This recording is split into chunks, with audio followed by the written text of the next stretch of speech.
Good morning and welcome to the National Newspaper Publishers Association's Let It Be Known. Lots of news this morning. A judge has been removed from the bench. You want to know what he did? He pulled a gun on a black defendant. Yeah, we're going to tell you about that. DJ Envy's troubles have either continued to grow or have continued to be exacerbated. Which one is it? Is he in trouble? There are some people who've been canceling him as far as sponsors are concerned, but we will see. We'll talk about that this morning. And Dave Chappelle in hot water again. You know he don't care, but we're going to talk about it. Of course, there are 9 candidates now, at least, for the House Speaker. Republicans cannot get their house in order.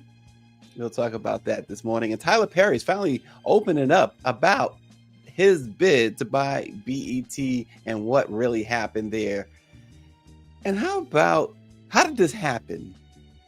At Michigan State's football game, a huge image of Hitler asking his birthplace popped up on their big screen, and it's got folks really upset. We'll discuss that this morning as well. But first, an upstate New York judge who pointed a loaded handgun at a black man during a 2015 court hearing was removed from the bench by the state's highest court. Justice Robert J. Perturity, what a name, was a White Fall Town and Village Court judge. He repeatedly emphasized the race and stature of the suspect or litigant when recounting the episode, sometimes boastfully, according to an independent review by the New York State Court of Appeals. The judge had said he aimed the gun at the man because he approached the stand too quickly, crossing a stop line for litigants. In one instance, the judge described the defendant to another judge as being 6'9" tall and built like a football player.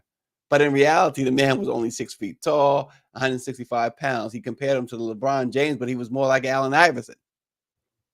The high court affirmed that the state commissioned on judicial conduct removal of the judge and noted that the former judge's description of the defendant exploited a classic and common racist stereotype that black men are inherently threatening or dangerous, exhibiting bias or at least implicit bias is what they wrote.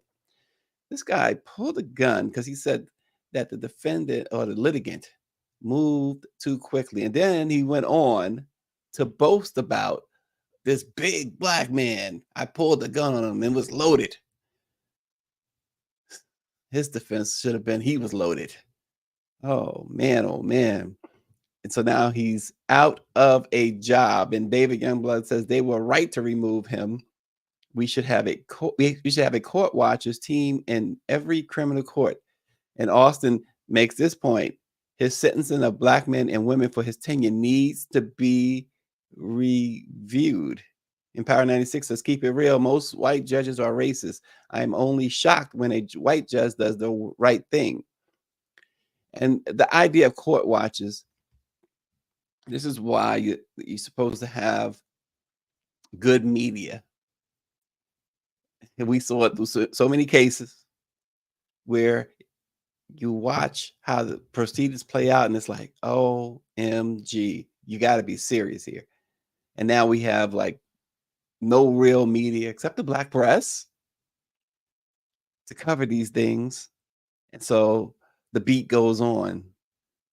You have prosecutors who they want another notch in their belts. And you have judges who act like this. And we keep talking about reform this, reform that. As Barrington says, some things just cannot be reformed. You got to just tear the whole system down and in comes a new one. Kenneth Thomas says, definitely. But Austin makes a great point that every sentence, every case before him by an African-American, male and female, even though this was a male, should be reviewed automatically. It's just like when detectives, when they find them, or police officers, when they go rogue or prove to be rogue or go bad, they have to review every case. This should be the case here up in New York. Kenneth Thomas is racist and racism is alive and well, and that is unfortunate. Yeah, it's the same old song, same old song. And I'll tell you what, who might be playing a different song this morning on the Breakfast Club? DJ Envy. Federal agents in New Jersey arrested a business partner of DJ Envy for allegedly committing real estate fraud. Cesar Pena, who was featured on the Breakfast Club, was arrested for wire fraud. He allegedly defrauded dozens of victims through a Ponzi-like scheme. DJ Envy, whose real name is Rashawn Casey, was not charged, but many alleged victims claims his celebrity influenced them. And a source familiar with the investigation said federal agents visited iHeartRadio and seized electronic equipment as part of the ongoing investigation. DJ Envy's attorney denied that that happened. Officers and authorities are not commenting, though.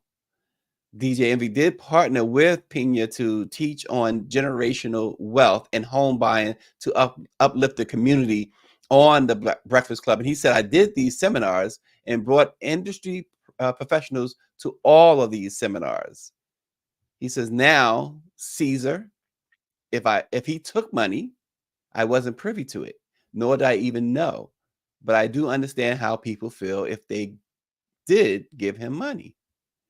DJ Envy claimed that he empathized, I should say, with Pena's victims because he allegedly gave him money but did not receive a return. DJ Envy forcefully denied stealing from anyone. But right after that show last week, authorities swooped in and arrested Pena. And so he got a bail, released on $1 million bond, and he's under electronic monitoring. And he cannot leave the state of Jersey. So now Envy is being targeted. Some of his sponsors have either temporarily ceased doing business with him or permanently ceased doing business with him. Power 96 is saying that DJ Envy is the great value Bernie Madoff. That dude has been a scammer. That is one reason why Black people don't invest. Yeah. And then you hear the other side, though, Power 96, people say that Envy is just not that type of person. Some say he's not clever enough to defraud other folks, that he may have just been unwittingly used. And people do use celebrity, don't they? So, but here's what the authorities said in their indictment. It says Pena, DJ Envy's friend, and his business partner, who they only identified as individual number one, and described him as a well-known DJ and radio personality. Obviously, it's talking about DJ Envy. They're saying that they operated a company that conducted real estate seminars around the country together. This is what the indictment says. They used individual one's celebrity to promote various real estate enterprises that Pena controlled. Envy's wife, Gia, reportedly removed some of her social media posts featuring the numerous luxury designer items that Envy buys her in a year. He's known, though, DJ Envy, for gifting his wife with presents for each of the 12 days leading up to the Christmas holiday. And starting in 2017 is when Pena began taking investments to renovate and resell properties. And he promised up to a 45% return on investment now within 5 months. Now, folks, y'all know the saying, if it sounds too good to be true, come on, 45% return on investment within 5 months. Now that part, Power 96 is why Black folks don't invest. You hear something like this, it's like, come on. And Power 96 says he's been following this story for about 9 months. He says it is a big time Ponzi scheme. Well, we will see. As time goes on here, the heat is certainly not off of DJ Envy. um, because they're certainly going to be facing lawsuits at the least. Pena, in fact, he and his wife was facing about 20 or so lawsuits already. So even if he isn't involved, his reputation, talking about DJ Envy, has taken a big hit here. And we'll see what happens going forward on the Breakfast Club. There's more reasons to watch the Breakfast Club or listen to the Breakfast Club. Either way, right? Unreal. Well, speaking of unreal, first, let's make one thing clear. And this is not in any way to defend or go against Dave Chappelle. It's what most have forgotten these days. And I say it all the time, too. And this is part of what I gathered from the clips I saw of Chappelle. People forget this as they post, even seasoned journalists. It's rare to see this truth come out, even with seasoned journalists. But the truth, as Chappelle said in the hard, cold facts, is that the Geneva Convention, and look it up, folks, the Geneva Convention makes it a war crime to deny food, water, medicine, and the bombing of hospitals, which some have accused Israel of doing, whether it's true or not. It is the prevailing belief. With that said, here's what had allegedly happened at a Dave Chappelle concert the other day. The Wall Street Journal reported that the comedian aired his views during his performance at the TD Garden Arena in Boston, during which he condemned Hamas's attack on October 7th and also slammed Israel's bombing of Gaza. Chappelle supposedly said that the U.S. is actively abetting the slaughter of Palestinian civilians, accusing Israel of committing war crimes in Gaza following Hamas's attack. The newspaper went on to report that Chappelle criticized the Israeli government for cutting off supplies to Gaza's population and blocking humanitarian aid. He concluded by saying that two wrongs don't make a right. What's interesting, and we have not, and that's why I'm prefacing everything with allegedly or supposedly, because an article came out in the Daily Mail, and this is misinformation, disinformation. Got to be careful today, folks, because the Daily Mail reported they got a message back from Chappelle's spokesperson who said the concert never happened. Now, there have been videos posted, but Chappelle said it didn't happen. So what do we believe here? Again, lots of, especially when it comes to wars, as we've already seen in this Israeli Hamas war, it's been a lot of misinformation, intentionally and otherwise, disinformation. And so what is the deal here? The Wall Street Journal goes on to say that while one audience member told Chappelle to shut up, others cheered and shouted, "Free Palestine." Some audience members walked out and later posted on social media saying how Chappelle's words had made them feel unsafe. One person wrote, the audience, quote, "The audience was cheering Chappelle on during his tirade." Now, I'm gonna stop right there before I read the rest of this quote, because again, I've seen a lot of clips of Chappelle. Um, in fact, it was 20 years ago I went to a Chappelle concert, and I have never seen him on a tirade. Tirade, and it has the connotations of he was angry. But nonetheless, this person describes it as a tirade. He says, "I was sick. We were sick. I turned to my friends and wife and said, I think it's time to go. We walked out and met up with another Jew." Wait, this is exactly what he says. I don't want to clean up what he said. He says, "We walked out and met up with," this is his quote, "many other Jews leaving the show. Never in my life have I felt so unsafe and so fearful of what I was witnessing." Now, some folks may have felt that way. If that happened, see, again, I got to go back to Chappelle's statement from his spokesperson to the Daily Mail saying that that didn't happen. None of this happened.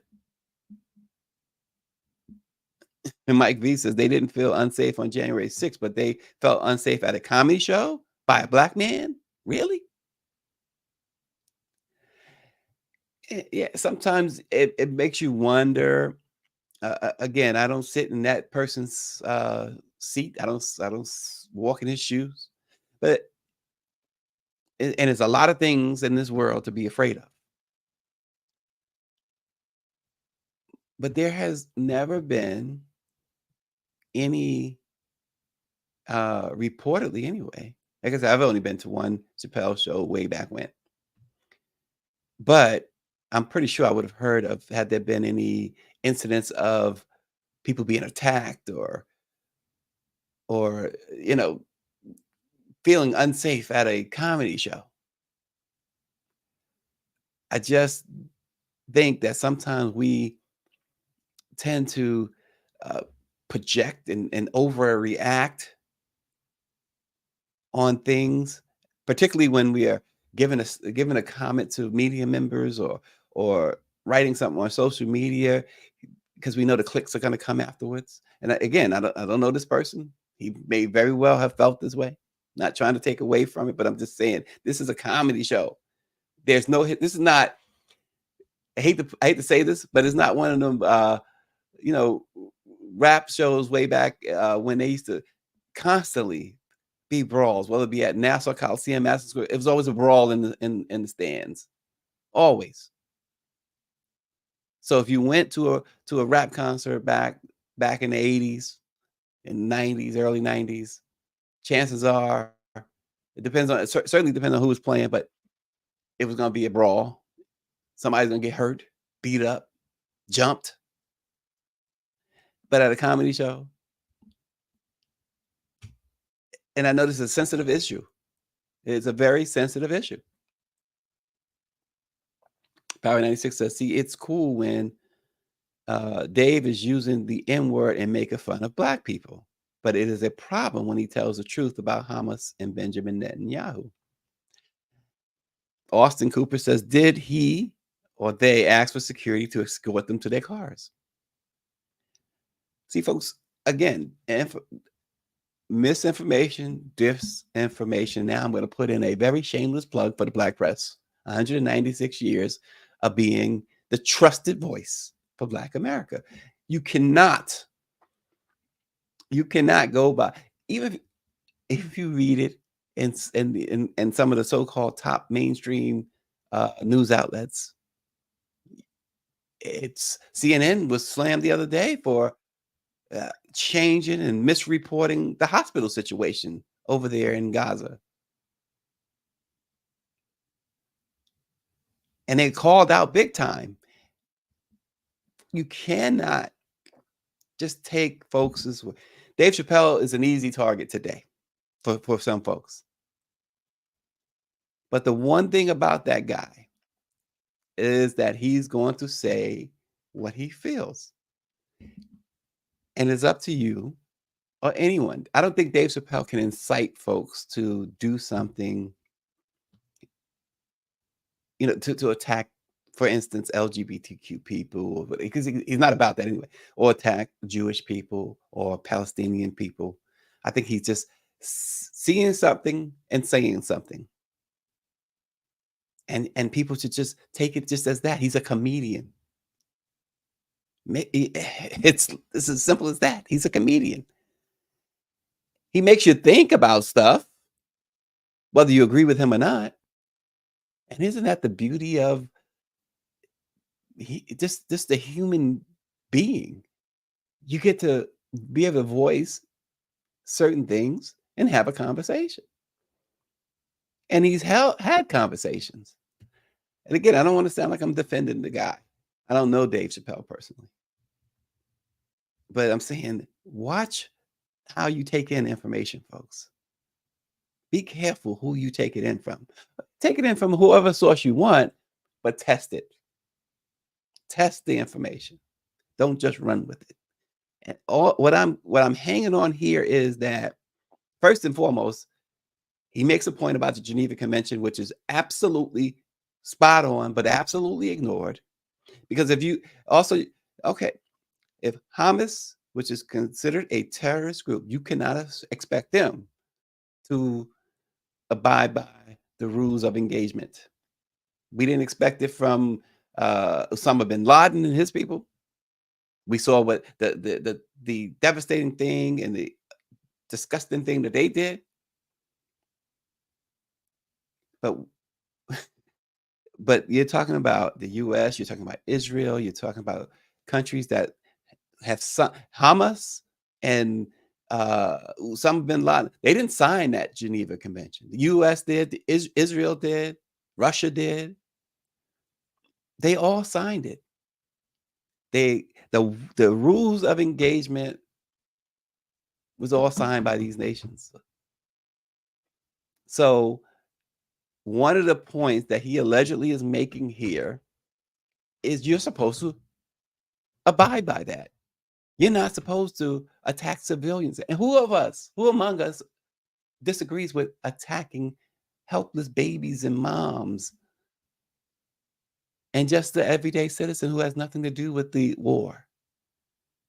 That's what it sounded like. If in fact, because I'm hanging on the fact that his spokesperson told the Daily Mail that they don't know what y'all talking about, that he wasn't in Boston. Maybe the spokesperson it was a knee-jerk reaction that was not true. But again, test it and see for yourself.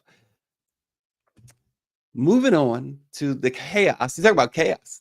So we are here worried about or concerned about what Dave Chappelle, a comedian, is saying. But what about what's going on in the U.S. House? 9 Republicans have announced that they will run for Speaker after the party cast aside jumping Jim Jordan last week. A flood of lawmakers began campaigning just hours after a closed-door meeting to restart the nomination process after Jordan, Mr. Ohio State wrestling guy, after he failed on a third vote and kept losing votes. Well, what that closed-door vote did essentially was ensure that the office of the Speaker would remain empty for even more time as we creep closer and closer to a government shutdown. The lawmakers vying for the job,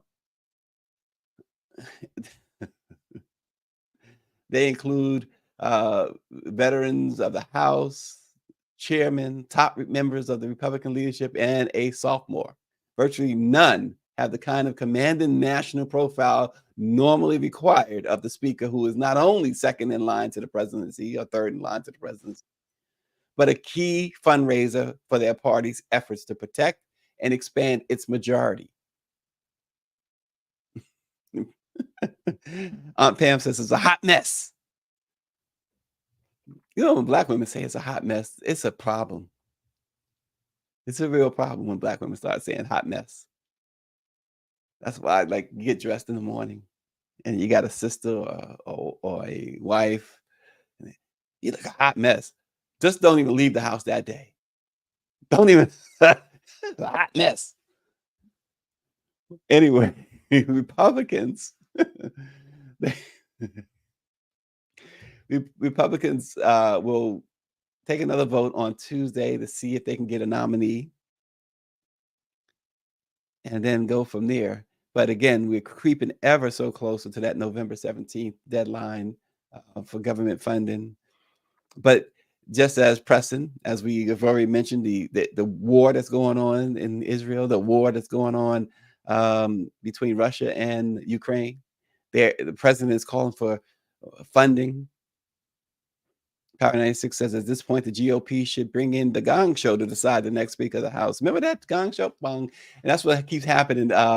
Jim Jordan got gonged 3 times after McCarthy got gonged 15 times.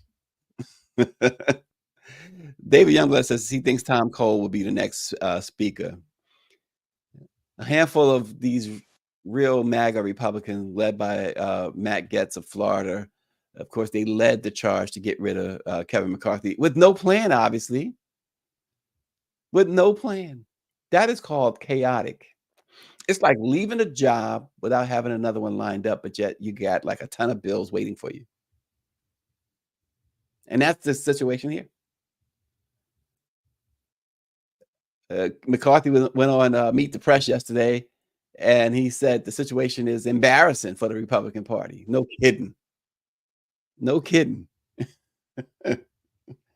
He says it's embarrassing. I have to say, he says, and it's my 10th term in Congress.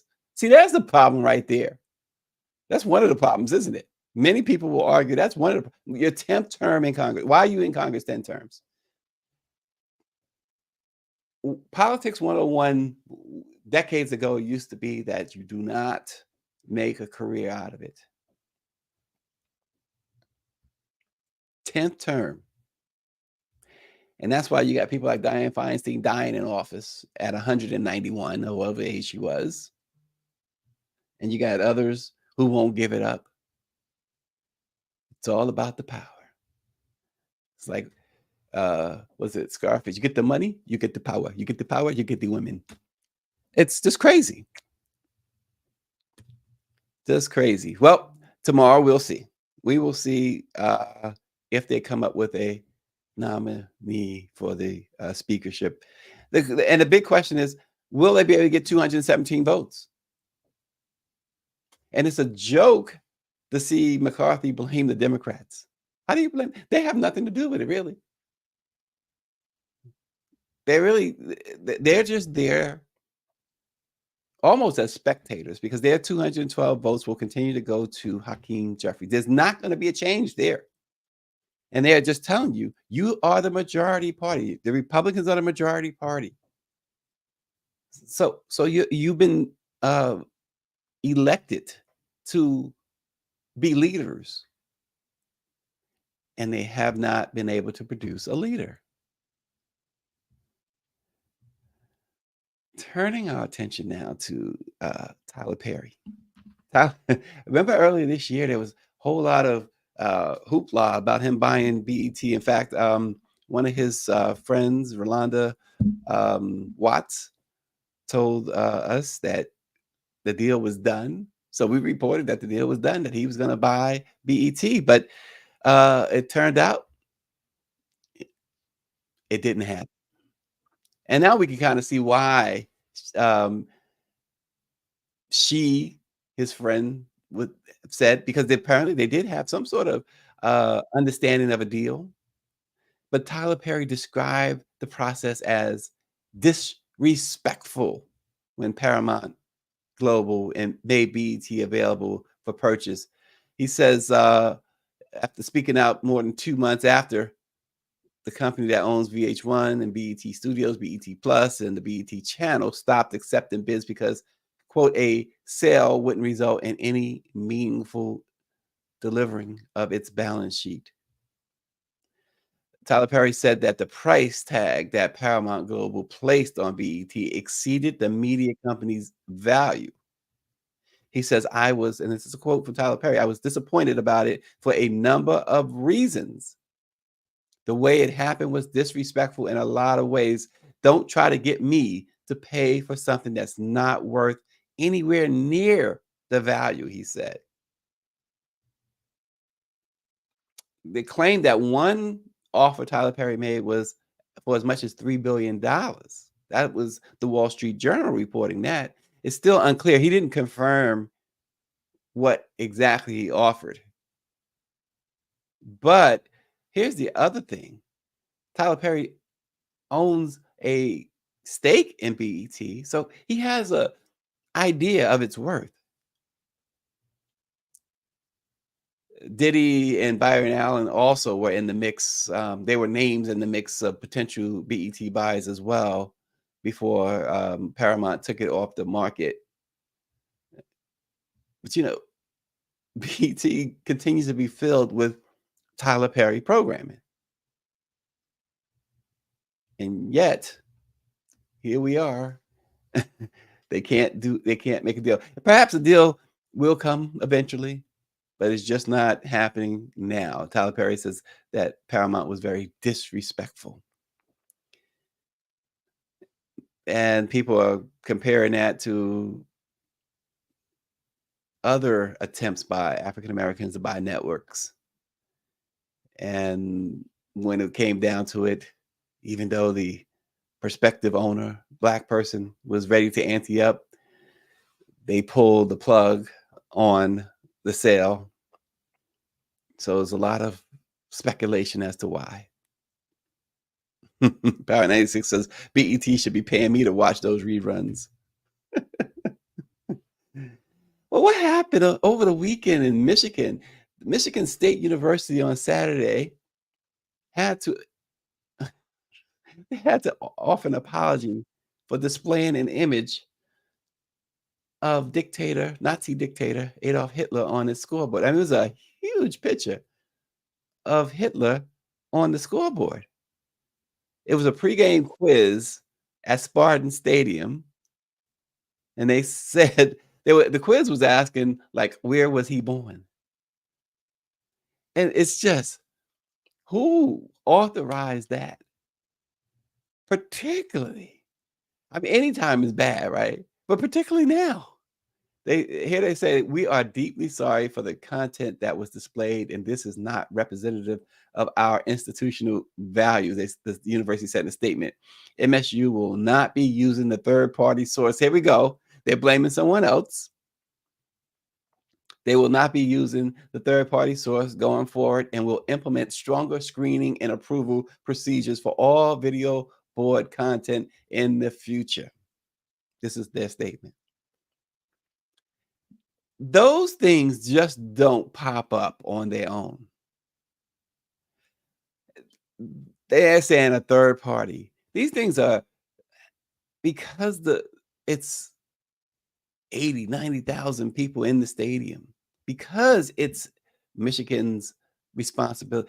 Do you think that they're just going to let some Joe Blow put up whatever he wants to without them screening it?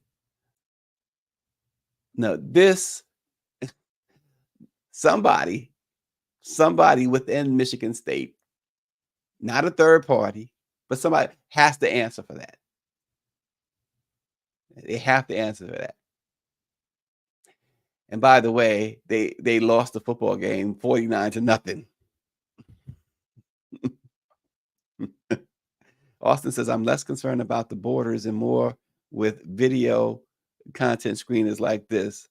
And Mike V says, "Don't forget, Michigan was the same state where white supremacists tried to kidnap the governor and lieutenant governor, the first black man to be lieutenant governor of Michigan, and almost got away." Absolutely right. Absolutely right. Boy, oh boy. The news keeps getting more and more outrageous, more and more crazy. The world is crumbling, folks. It's crumbling. Yeah. You better do something about your own personal life. Everybody better just take stock. Take stock. Because things are happening that we just never seen happen before. And the way it looks, it's gonna get worse. And as Paul Harvey would say, that's the rest of the story. Thanks for watching. Let it be known. We'll see you tomorrow.